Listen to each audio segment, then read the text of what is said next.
Bom dia, com alegria, que Jesus seja sua companhia como tem sido todos os dias. Graças a Ele aqui estamos para o estudo de mais uma lição. Hoje, terça-feira, dia 4 de junho, nós temos o título da nossa lição, Alguns Hábitos que Devemos Vencer. É uma pergunta só, mas que nos faz refletir grandemente, porque não é só um hábito, mas são vários hábitos que precisamos vencer.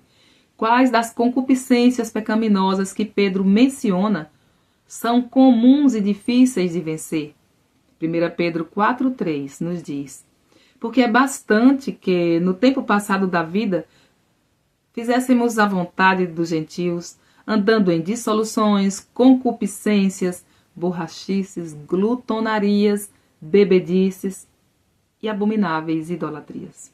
Será que isso nos alcança? Será que nós cometemos algum desses pecados? Vamos refletir. Primeiro, devassidão e paixão carnal. As liberdades que muitos tomam neste século de corrupção não devem ser critério para os seguidores de Cristo. Essas tendências modernas de familiaridade não deveriam existir entre os cristãos.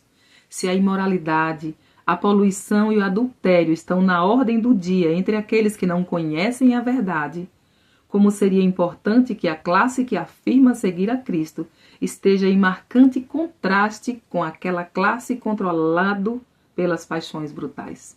Seria não, será e é importante. Precisa haver uma diferença entre o sagrado e o comum, entre os que servem a Deus e os que não servem. O uso de bebidas alcoólicas. A única forma pela qual alguém pode estar seguro contra o poder da intemperança é abster-se totalmente do vinho, cerveja e destilados. É o vencedor que receberá honras cujo nome não será apagado do livro da vida. Ah, mas eu não vivo em devassidão e paixão carnal, eu não uso bebidas alcoólicas. Mas será que eu não entro aqui nessa parte de excessos e banquetes? Isso aqui é para nós, especialmente para a igreja de Deus, para o povo de Deus, a igreja que muitas vezes se reúne em banquetes.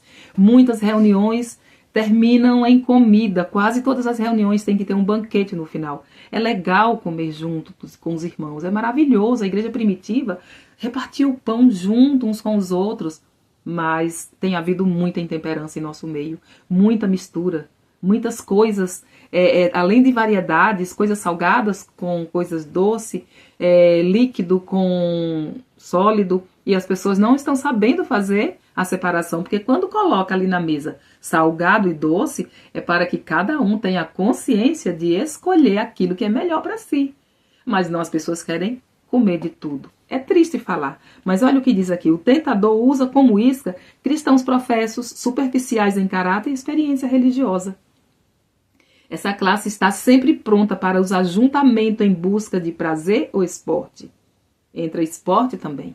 Podemos brincar, mas não devemos viver em competição, perdendo tempo com esporte, colocando isso no lugar do verdadeiro trabalho que Deus quer que façamos pelas almas. Aí a sua influência atrai outros. Rapazes e moças que tentam ser cristãos bíblicos são convencidos a se juntar ao grupo. Chegam rapazes, moças novas na igreja, ao invés de serem chamados para o estudo da palavra, para oração, para recreação saudável, para o trabalho missionário, são chamados para brincadeiras, passatempo que não edificam. Eles não percebem que esses entretenimentos são, na verdade, o banquete de Satanás, preparado para impedir que as almas recebam as vestes brancas do caráter, as quais são a justiça de Cristo. Ficam confusos quanto à atitude certa que eles, como cristãos, devem tomar. Muitos que adotaram a reforma de saúde abandonaram tudo o que era prejudicial. Mas isso significa que podem comer tanto quanto quiserem? Eu abandonei tudo que é prejudicial, mas agora eu posso comer tudo o que eu quiser, mesmo que seja saudável? Sentam-se à mesa, rendem-se ao apetite e comem em excesso. Sabe aquele verso da palavra de Deus que fala sobre o mel? Quando você encontrar mel, coma, mas não come em excesso, senão você vai vomitar. O mel significa tudo que é bom. Quando você encontrar uma coisa muito boa, use, mas use o suficiente para que possa ser edificado fisicamente ou espiritualmente. Mas não exagere, senão você vai enjoar, senão vai te fazer mal. Assim que a influência o excesso de comida exerce sobre o estômago, ele debilita todos os nossos órgãos. Essas pessoas se sentem mal e parece para elas que seus filhos são muito indisciplinados.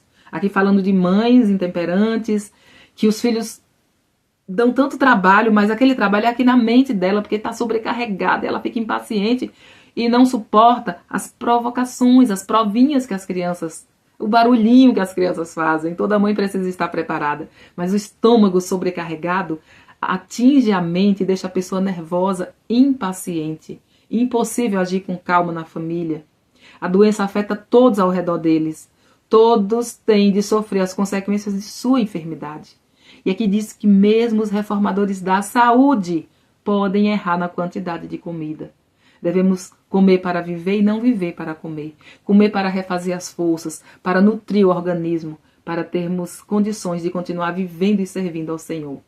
E não viver para comer, satisfazendo o nosso eu, o nosso apetite. Porque o inimigo, ele quer nos pegar nesse ponto. Eu não cometo grandes pecados, como foi falado aqui. Mas esse ponto simplesmente prejudica a nossa saúde, a nossa mente, o nosso cérebro e a nossa vida espiritual. E o último tópico aqui, a última concupiscência pecaminosa é idolatrias abomináveis. Os israelitas não deviam se conformar com os costumes idólatras, nem preservar os monumentos das idolatrias abomináveis dos pagãos. Por mais precioso o material, o requintado acabamento, tudo que pertencesse à adoração pagã deveria ser destruído. Agora aqui cabe a cada um de nós individualmente pensar o que será que pertence à adoração pagã e tem sido parte da minha vida. Se tem alguma coisa, pergunte ao Senhor. O Senhor me revela. O Espírito Santo me convença do meu pecado. Se eu tenho visto, lido, ouvido, assistido, comido, frequentado lugares que a tua presença não está. Se são coisas que pertencem aos pagãos e eu estou insistindo em fazer, ouvindo músicas, coisas que, nossa, bobeira, a juventude está nesse nível. Acho que, e muitos adultos, é bobeira, isso não tem nada demais. Mas já vimos ontem, né? O Senhor exige de nós, dos seus seguidores, muito mais do que eles imaginam. Que o Espírito Santo se revele a nós. Que a sua palavra viva e eficaz habite em nosso coração. E possamos meditar nela dia e noite e sejamos como uma árvore plantada junto a ribeiros. Possamos dar fruto na estação própria e prosperar em tudo o que fizermos. Que o Senhor nos abençoe e até amanhã, com a permissão do nosso Deus. Amém.